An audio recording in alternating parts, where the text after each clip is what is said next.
I must be an extremely powerful person if it can be said that I'm the one who gives permission for people to go to places.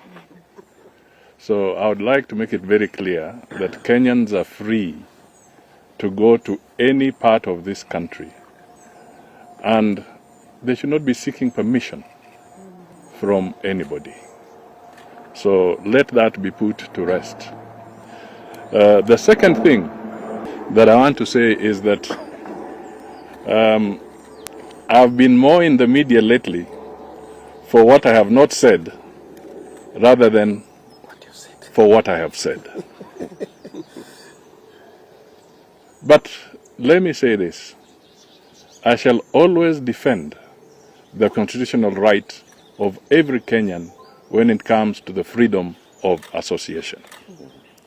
As far as I'm concerned, I am free to meet everybody, and if I meet that person, I will not shy away from telling Kenyans I have met Mr. So-and-so or Mrs. So-and-so or Madam So-and-so. So let Kenyans know that I will speak to them freely and in the open.